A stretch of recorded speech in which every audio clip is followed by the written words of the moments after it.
Capítulo 21. Carbones de fuego. La música se derramaba por la puerta de Jem, la cual estaba media abierta. Will permaneció de pie, con la mano sobre el picaporte y el hombro contra la pared. Se sentía profundamente agotado, más cansado de lo que se había sentido en toda su vida. Una energía terriblemente ardiente lo había mantenido alerta desde que dejara Chain Walk, pero ahora se había ido, drenada, y lo único que quedaba allí era una exhausta oscuridad. Había esperado que Tessa lo llamara, después que él cerrara la puerta de la sala de estar, pero ella no lo había hecho. Aún podía verla, mirándolo, con sus ojos como grandes nubes de tormenta. Jen me lo ha propuesto, y he dicho que sí. ¿Lo amas? Lo amo. Y a pesar de todo, allí estaba él, frente a la puerta de Jem. No sabía si había ido para intentar hablarle a Jem de Tessa, si tal cosa podía lograrse, o más probablemente, si ese era el lugar donde había aprendido a ir por consuelo y no pudiera olvidar la costumbre de años. Empujó la puerta para abrirla. La luz mágica se derramó por el pasillo, y él entró en la habitación de Jem. Jem estaba sentado sobre el cofre a los pies de su cama, con el violín en equilibrio sobre su hombro.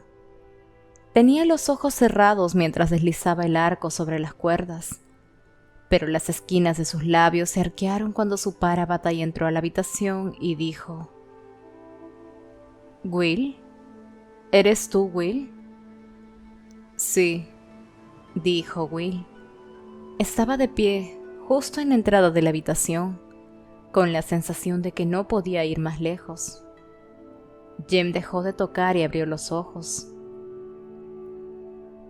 «Telemann», dijo, «fantasía mi bemol mayor». Dejó a un lado el violín y el arco. «Bueno, entra entonces. Me estás poniendo nervioso, quedándote allí parado».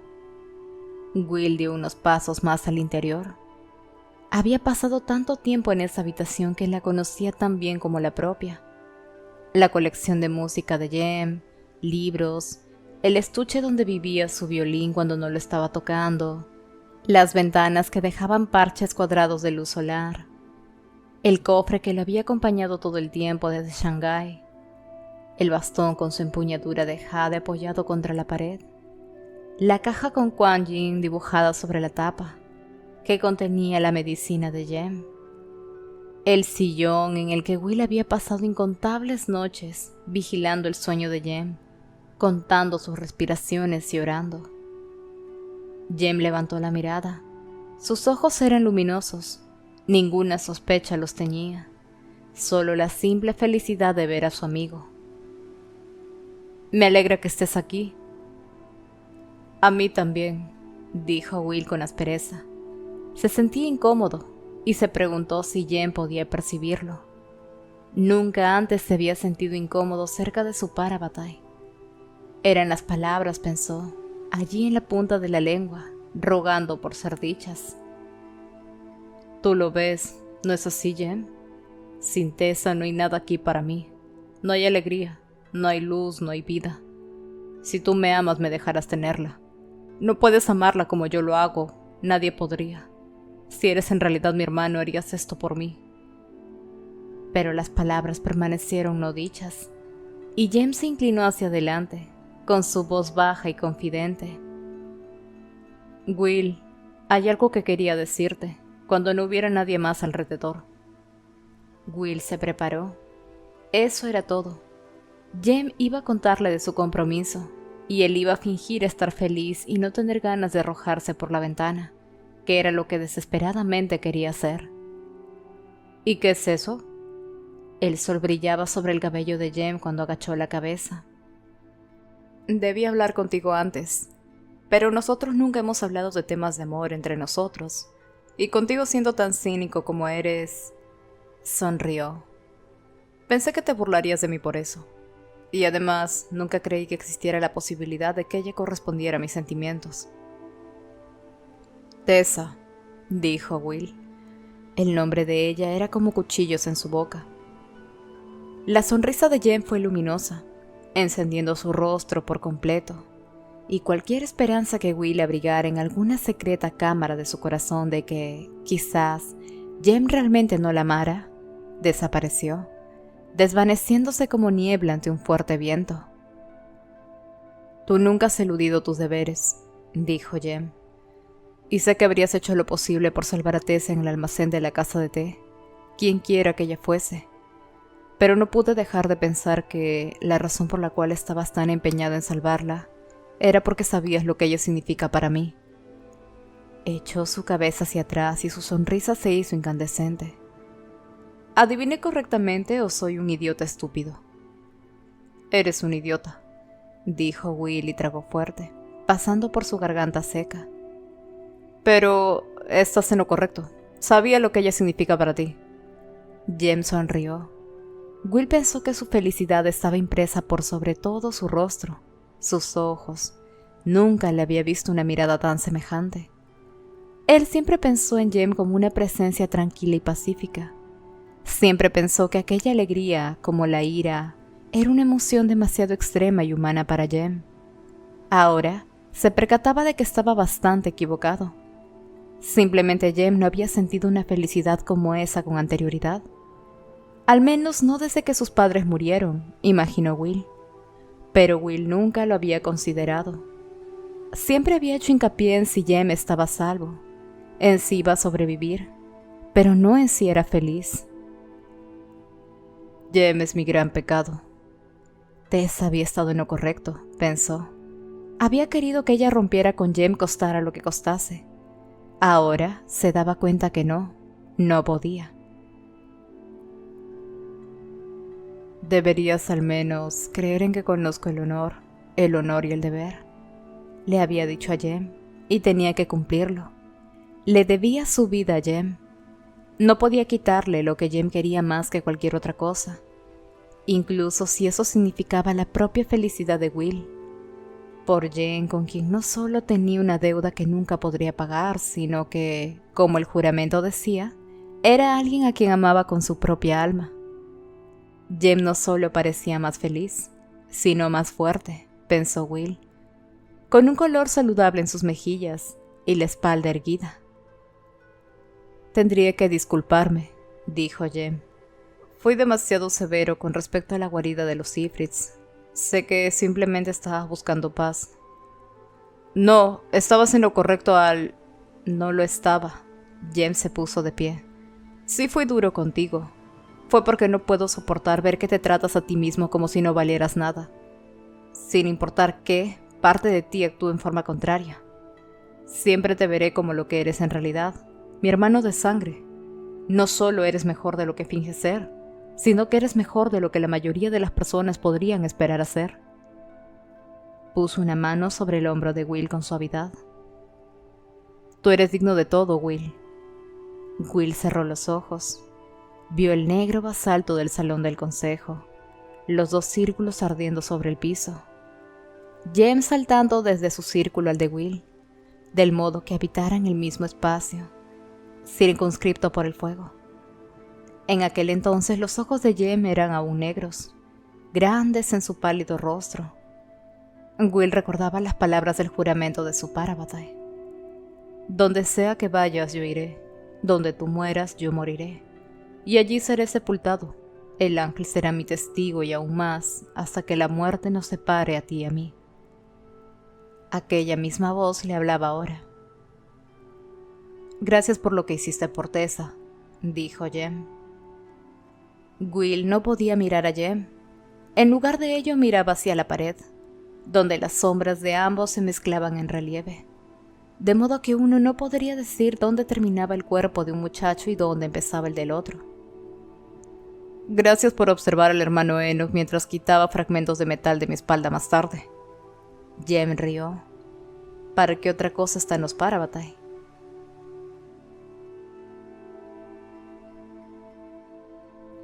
La cámara del consejo estaba cubierta de pendones rojos cortados por runas en color negro. Jem le susurró a Tessa que eran runas de decisión y juicio. Tomaron sus lugares en el frente. en una hilera donde también estaban Henry, Gideon, Charlotte y Will. Tessa no había hablado con Will desde el día anterior. Él no se había presentado en el desayuno y se les unió bastante tarde en el patio, aún abrochándose el abrigo mientras bajaba corriendo por las escaleras. Su oscuro cabello estaba despeinado y lucía como si no hubiera dormido.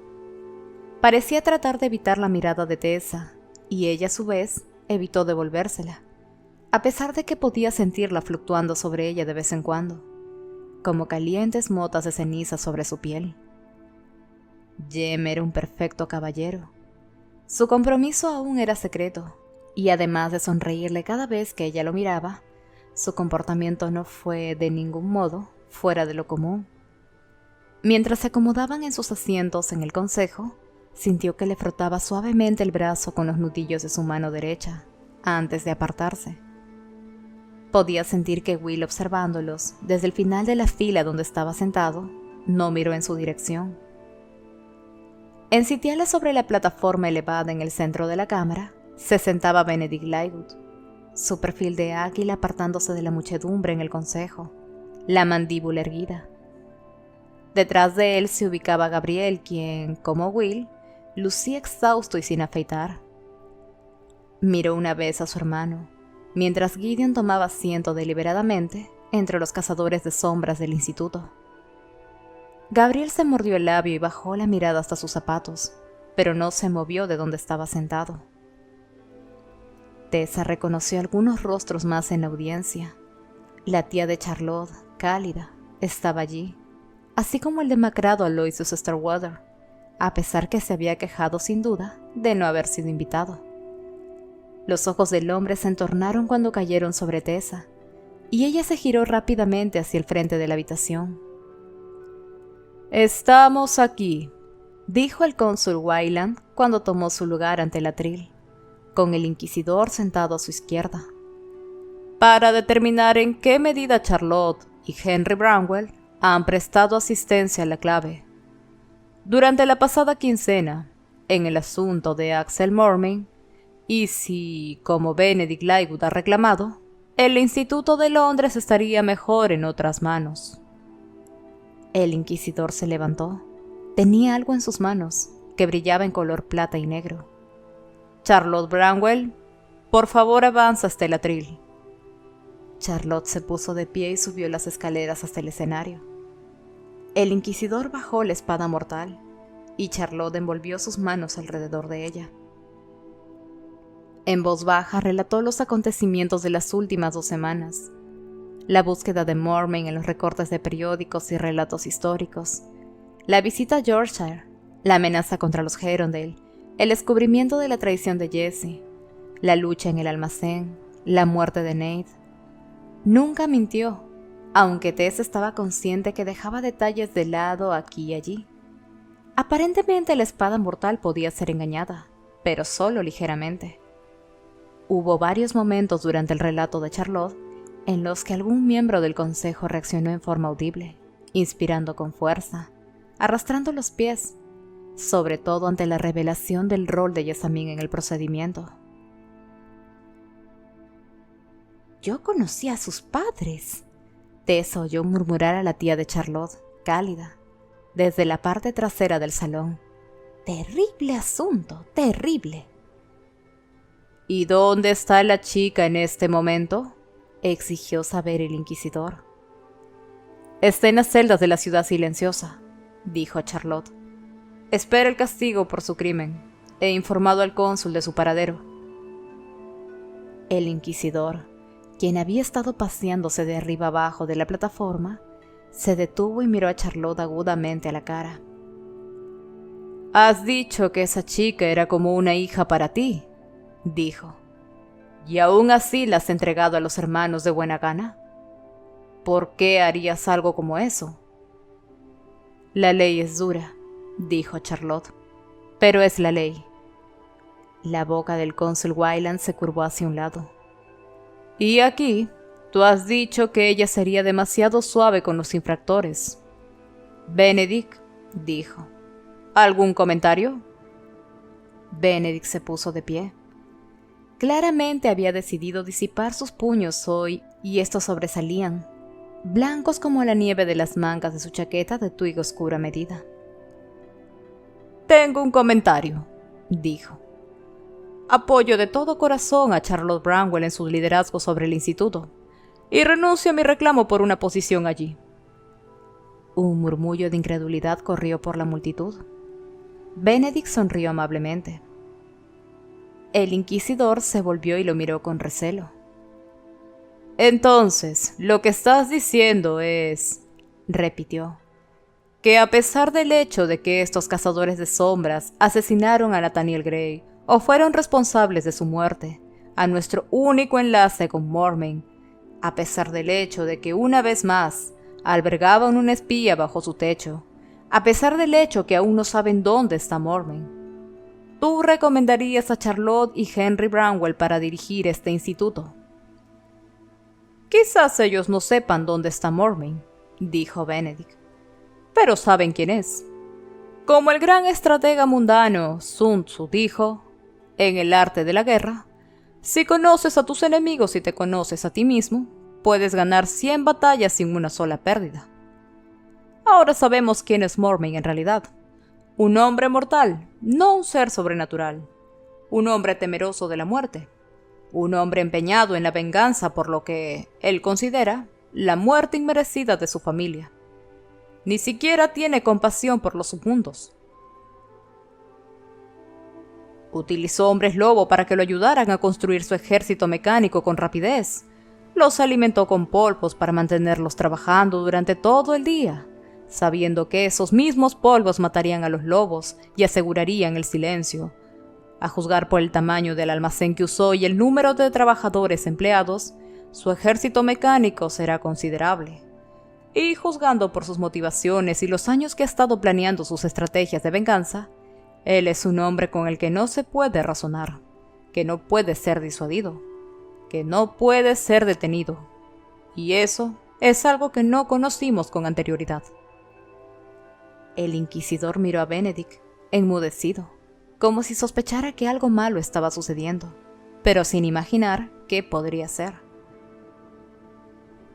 «¿Prepararse para una guerra? ¿Y cómo sugieres que lo hagamos? En base, por supuesto, a toda esa información presuntamente valiosa que los Branwell adquirieron». Benedict se encogió de hombros.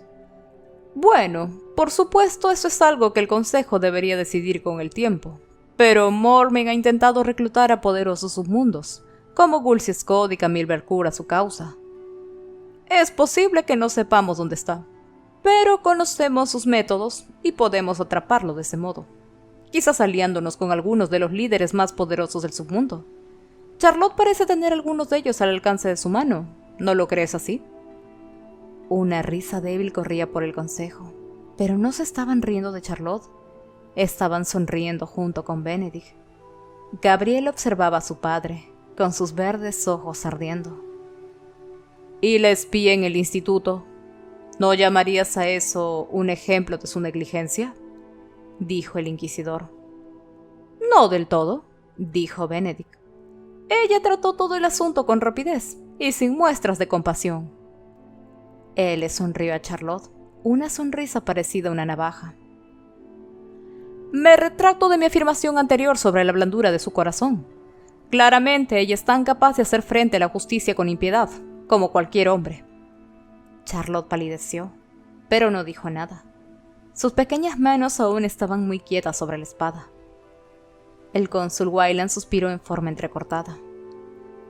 «Me gustaría que hubieras llegado a esa conclusión un par de semanas antes, Benedict, y nos hubieras salvado de este problema». Benedict se encogió de hombros con elegancia. «Pensé que ya necesitaba ser probada», dijo. «Afortunadamente, ha pasado esa prueba». Wayland sacudió la cabeza. «Muy bien, vamos a votar sobre este tema». Le entregó lo que parecía un recipiente de vidrio nublado al inquisidor, quien bajó hasta la multitud y alargó el vial a la mujer que estaba sentada en la primera silla de la fila. Tess observó con fascinación, mientras la mujer inclinaba la cabeza y susurraba dentro del vial. Luego lo pasó al hombre que estaba a su izquierda. A medida que el vial viajaba por entre la multitud, Tessa sintió que Jem deslizaba su mano entre las de ella. Ella saltó a pesar de que sus faldas voluminosas, sospechó, ocultaban sus manos con largura. Enlazó sus dedos con los de él, delgados y delicados, y cerró los ojos. Lo amo, lo amo, lo amo. Y de hecho, el toque le provocó escalofríos, aunque también le dieron ganas de llorar, con amor, con confusión, con el corazón roto, al recordar la mirada en el rostro de Will cuando ella le dijo que estaba comprometida con Jem, el modo en que la felicidad se extinguía en él como fuego rociado por la lluvia. Jem retiró su mano de entre las de ella, para tomar el vial que le entregaba Gideon a su otro costado. Ella lo oyó susurrar. Charlotte Branwell, antes que pasara el vial, por encima de ella, a Henry, que se encontraba a su lado. Ella lo miró y él debió malinterpretar la desdicha en sus ojos, porque le sonrió alentador. Todo saldrá bien, dijo. Escogerán a Charlotte. Cuando el vial terminó su viaje, fue devuelto a las manos del inquisidor, quien lo presentó con una floritura al cónsul. El cónsul tomó el vial y, poniéndolo en el atril frente a él, dibujó una runa sobre el vidrio con su estela. El vial se estremeció, como una caldera que entrara en ebullición. Un humo blanco brotó de su cuello cubierto. Los susurros colectados de cientos de cazadores de sombras. Ellos gritaron las palabras al aire. «¡Charlotte Branwell!». Charlotte apartó las manos de la espada mortal, casi tambaleándose de alivio. Henry lanzó un grito de alegría y arrojó su sombrero al aire. La habitación estaba llena de charlas y confusión. Tessa no pudo evitar deslizar la mirada por la hilera hasta Will. Él se había desplomado en su asiento con la cabeza baja y los ojos cerrados. Se veía blanco y agotado, como si estos últimos acontecimientos le hubieran consumido el resto de sus energías. Un grito atravesó el bullicio. Tessa se puso de pie en un momento, mirando a su alrededor. Era la tía de Charlotte, cálida, quien gritaba con su elegante cabeza gris echada hacia atrás y su dedo apuntando hacia el cielo. Los jadeos recorrían la habitación a medida que los otros cazadores de sombras seguían su mirada. El aire por encima de ellos estaba lleno con decenas, veintenas incluso, de zumbantes criaturas de metal negro, como enormes escarabajos de acero negro con alas de cobre, que iban y venían por el aire, llenando el salón con desagradable sonido de zumbidos metálicos. Uno de los escarabajos metálicos se sumergió hacia abajo y flotó frente a Tessa, justo a nivel de sus ojos, haciendo un sonido de clics.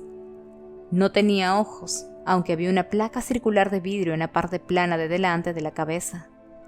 Ella sintió que Jem la cogía del brazo, tratando de empujarla lejos de allí, pero ella se apartó con impaciencia, se sacó el sombrero de la cabeza y lo estampó sobre la parte superior de la cosa, atrapándola entre el sombrero y el asiento de la silla. Este inmediatamente empezó a hacer un enfurecido y agudo zumbido. «¡Henry!», gritó ella. «¡Henry, tengo una de esas cosas!». Henry apareció detrás de ella, con el rostro enrojecido, y se quedó mirando el agujero. Se estaba abriendo un pequeño agujero en un costado del elegante terciopelo gris, allí donde la criatura mecánica lo desgarraba. Con una maldición, Henry bajó su puño con fuerza, aplastando el sombrero, y la cosa en su interior contra el asiento. Esta zumbó y se quedó inmóvil. Jem se acercó y levantó el sombrero roto con cautela. Lo que quedaba debajo de este era una dispersión de partes, un ala de metal, una coraza estructural destrozada y articulaciones quebradas de patas de cobre. «Yuj», comentó Tessa, «eso es demasiado. ¡Qué asco!». Ella levantó la mirada cuando otro grito atravesó el salón. Las criaturas insectoides se habían reunido en un remolino negro en el centro de la habitación. Mientras ella observaba, empezaron a remolinarse cada vez más rápido y luego desaparecieron, como escarabajos negros que fueran succionados por el desagüe. «Lamento lo del sombrero», dijo Henry. «Te conseguiré otro». «Olvida el sombrero», exclamó Tessa, mientras los gritos furiosos del consejo hacían eco a través de la habitación. Miró hacia el centro del salón, donde el cónsul permanecía con la refulgente espada mortal en su mano. Detrás de él estaba Benedict, con el rostro de piedra y los ojos fríos como el hielo. Claramente tenemos cosas más importantes de las que preocuparnos. Es un tipo de cámara, dijo Henry, sosteniendo los trozos de la metálica criatura escarabajo destrozada sobre su regazo, mientras el carruaje traqueteaba en su camino de regreso. Sin Jessamine, Nate o Benedict, Mormain debe estar falto de espías humanos confiables que puedan informarle. Así que envió estas cosas. Señaló un fragmento. Había reunido todos los trozos en la copa del sombrero de Tessa, y lo protegía en su regazo mientras ellos se sacudían por el movimiento del carruaje. Benedict no pareció muy contento de ver esas cosas, dijo Will. Se debió dar cuenta de que Mormain ya sabe de su deserción. Era una cuestión de tiempo, dijo Charlotte. Henry, ¿estas cosas pueden grabar sonidos como un fonógrafo o solo fotografías? ¿Volaban tan rápido? No estoy seguro. Henry frunció el ceño. Voy a tener que examinar sus partes con más atención en el sótano. No puedo encontrar ningún mecanismo de disparo. Pero eso no significa que... Levantó la mirada hacia los rostros desconcertados fijos en él y se encogió de hombros. En cualquier caso, dijo, tal vez no sea malo para el consejo el dar un vistazo a las invenciones de Mormain. Una cosa es oír sobre ellas, otra es ver lo que está haciendo. ¿Qué piensas tú, Ludi? Charlotte murmuró una respuesta, pero Tessa no la oyó. Su mente estaba atrapada en una cosa más peculiar, que se había producido justo después de que ella abandonara la cámara del consejo, mientras esperaba el carruaje de los Bramwell. Jem acababa de apartarse de ella para hablar con Will, cuando la solapa de un manto negro atrajo su mirada, y Aloysius Starkweather apareció tras ella, su rostro grisáceo luciendo feroz.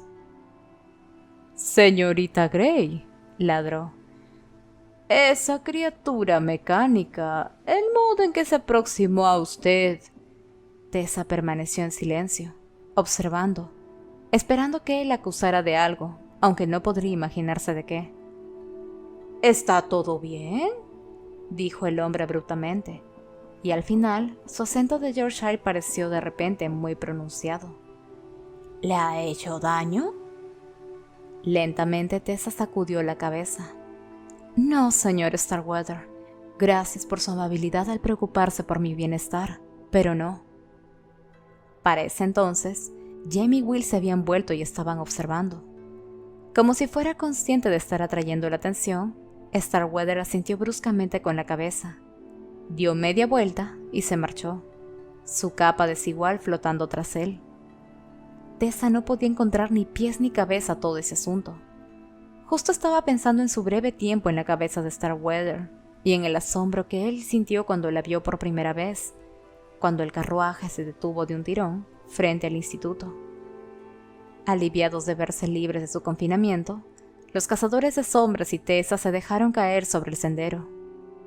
Había una brecha en la capa de nubes grises sobre la ciudad, y caía sobre ellos la luz de un sol amarillo limón, haciendo brillar los escalones de la entrada. Charlotte se dirigió hacia estos, pero Henry la detuvo, acercándola a él con el brazo donde no llevaba el sombrero destruido de Tessa. Tessa los observaba, con el primer destello de felicidad que había sentido desde el día anterior. Se dio cuenta de que había empezado a tomarles verdadero cariño a Charlotte y a Henry, y quería verlos felices.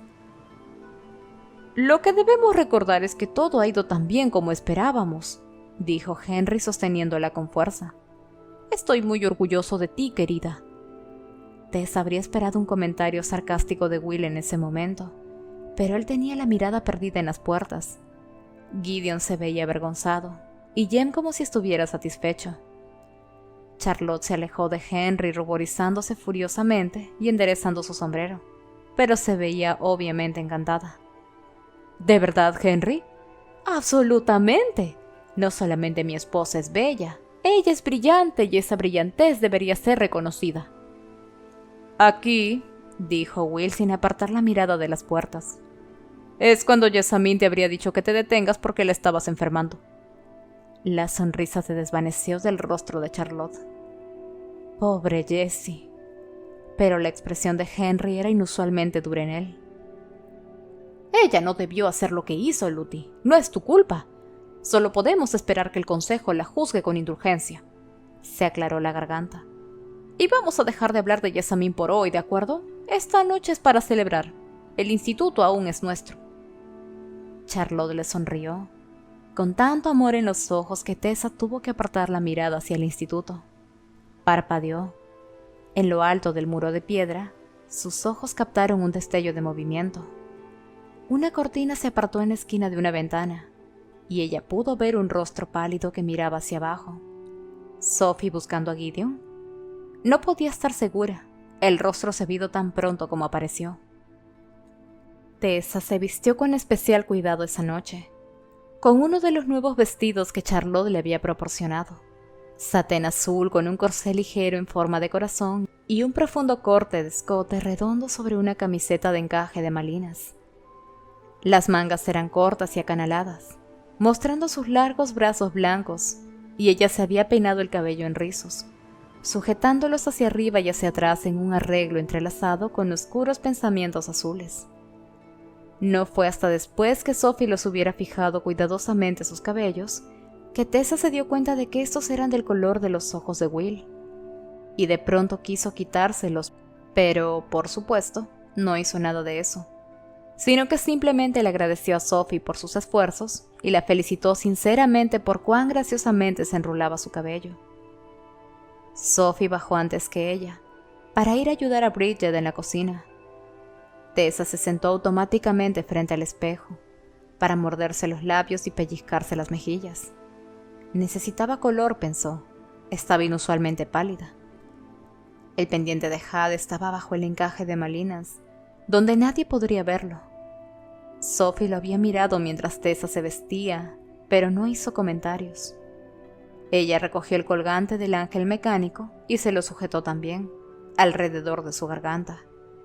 Este se acomodó bajo el otro pendiente, justo debajo de su clavícula, y la tranquilizó con su tic-tac. No había una razón por la que no pudiera usar los dos, ¿verdad? Cuando salió al corredor, Jem le estaba esperando. Sus ojos se iluminaron cuando la vio, y después de dar un vistazo de arriba abajo del pasillo, él la trajo hacia sí y la besó en la boca. Ella se obligó a fundirse en el beso, a disolverse contra él como lo había hecho antes. La boca de él era suave en la suya y sabía dulce. Su mano, cuando la tomó del cuello, era fuerte y gentil.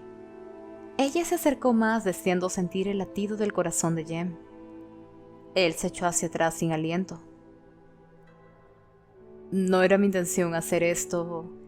Ella sonrió. Yo creo que sí, James. No antes de verte, dijo él. Solo quería preguntarte si podía acompañarte a cenar. Pero te ves tan hermosa. Le tocó el cabello. Sin embargo, me temo que demasiada pasión podría hacer que empezaras a arrojar pétalos como un árbol en otoño. Bueno, puedes hacerlo, dijo ella. Acompañarme a cenar, quiero decir. Gracias. Deslizó la punta de sus dedos sobre los pómulos de ella. Pensaba que despertaría esta mañana y que habría sido un sueño en el que me hubieras dicho que sí. Pero no lo era, ¿o sí? Sus ojos buscaron el rostro de Tessa. Ella sacudió la cabeza. Podía degustar las lágrimas en el fondo de su garganta, y se alegró de que sus guantes de seda ocultaran la quemadura de su mano izquierda. Lamento que estés consiguiendo tan mal negocio conmigo, Tessa, dijo él. En años, quiero decir. Encadenarte a un hombre moribundo cuando solo tienes 16 años. Tú solo tienes 17. Tiempo suficiente como para encontrar una cura, susurró ella. Y lo haremos. Encontraremos una. Yo estaré contigo para siempre. Ahora, lo que yo creo, comentó él, es que cuando dos almas son como una, permanecen juntas en la rueda. Nací en este mundo para amarte, y te amaré en la próxima vida, y en la siguiente tras esa. Ella pensó en Magnus. Estamos encadenados a esta vida por una cadena de oro, y no nos atrevemos a cortarla, por miedo a lo que está más allá de la caída. Ahora ella sabía lo que significaba eso. La inmortalidad era un don, pero no uno sin consecuencias. Porque si yo soy inmortal, pensó, entonces solo tengo esta única vida. No regresaré y cambiaré como tú lo haces, James. No te veré en el cielo, o en las barrancas del gran río, lo que sea la vida que se encuentra más allá de esta. Pero ella no lo dijo en voz alta. Eso lo lastimaría, y si había algo que ella sabía real, era ese fuerte deseo irracional viviendo en ella, de protegerlo de ser lastimado, de interponerse entre él y la desilusión, entre él y el dolor, entre él y la muerte, y luchar contra ellos para hacerlos retroceder, como Boudica había combatido a los romanos que avanzaban. En lugar de eso, se acercó y tocó su mejilla. Jem apretó su rostro contra el cabello de ella, el cabello lleno de flores del color de los ojos de Will, y se quedaron así entrelazados hasta que la campana de la cena sonó por segunda vez. Bridget, a quien se oía cantar tristemente en la cocina, se había superado a sí misma en el comedor, colocando velas en candelabros de plata por todas partes, para que el lugar entero brillara de luz. Rosas cortadas y orquídeas flotaban en cuencos de plata sobre el mantel de lino blanco. Henry y Charlotte presidían la mesa. Gideon, en traje de noche, se sentaba con los ojos fijos en Sophie mientras ella entraba y salía de la habitación, a pesar que ella parecía evitar estudiadamente su mirada. Y junto a él se sentaba Will. Yo amo a Jem, me casaré con Jem. Tess había tenido que repetírselo todo el camino hasta la sala, pero había poca diferencia. Su corazón dio un vuelco enfermizamente en su pecho cuando vio a Will. No lo había visto en traje de noche desde la velada del baile, y a pesar de que se veía pálido y enfermo, lucía ridículamente apuesto en él. Su cocinera siempre está cantando, estaba preguntando Gideon en tono de asombro cuando Jem y Tess entraron. Henry levantó la mirada y, al verlos, sonrió con todo su amistoso y pecoso rostro. Estábamos empezando a preguntarnos dónde... empezó. Tessa y yo tenemos noticias, estalló Jem. Su mano encontró la de Tessa y la sostuvo. Ella se quedó congelada mientras 3 rostros curiosos se giraban hacia ellos. 4, si contaba Sophie, quien acababa de entrar en la habitación. Will se quedó donde estaba, observando el cuenco de plata frente a sí. En este flotaba una rosa blanca y él parecía dispuesto a mirarla fijamente hasta que se hundiera. En la cocina, Bridget aún estaba cantando una de sus horribles canciones tristes. La letra se filtraba a través de la puerta. En una feria nocturna fui a tomar aire. Oí a una criada llorando su lamento. Ella dijo, ¿habrán visto a mi padre? ¿O habrán visto a mi madre? ¿O habrán visto a mi hermano John? ¿O han visto al joven que amo con el corazón y su nombre es Dulce William? Podría matarla, pensó Tessa, dejarla hacer una canción sobre eso. Bueno, tienen que decírnoslo ahora, dijo Charlotte sonriendo. No nos dejes en suspenso, Jem. Jem levantó sus manos unidas y dijo, Tessa y yo estamos comprometidos para casarnos. Yo le pregunté y ella me aceptó. Hubo un silencio sorprendido. Gideon observaba asombrado. Tessa sentía bastante pena por él, de una forma bastante separada. Y Sophie permanecía de pie, con una jarra de crema en las manos y la boca abierta. Tanto Charlotte como Henry parecían sorprendidos de su ingenio. Ninguno de ellos esperaba esto, pensó Tessa. Por más que Jessamine hubiera dicho que la madre de Tessa era una cazadora de sombras, ella aún era una submundo, y los cazadores de sombras no se casan con submundos. Ese momento no se le había ocurrido. Había pensado de algún modo que iban a hablar con todos por separado, cuidadosamente. No que Jem lo dejara escapar en una fiebre de gozosa felicidad en medio del salón comedor. Y pensó, ay, por favor, sonrían. Por favor, felicítennos. Por favor, no echen a perder este momento para él, por favor. La sonrisa de Jem apenas había empezado a decaer, cuando Will se puso de pie. Tess inspiró profundo. Estaba hermoso en su traje de noche, eso era cierto, pero él siempre fue hermoso. Sin embargo, Había algo diferente en él ahora, una capa más profunda que el azul de sus ojos, una grieta en la armadura dura y perfecta que lo rodeaba, dejando escapar un rayo de luz. Este era un nuevo Will, un Will diferente, un Will del que ella solo había captado destellos, un Will que quizás solo Jem había conocido en realidad, y ahora ella nunca lo conocería. El pensamiento la atravesó con tristeza, como si estuviera recordando a alguien que hubiese muerto. Él alzó su copa de vino. «No conozco a dos personas más finas», dijo, «y no podría imaginar mejores noticias.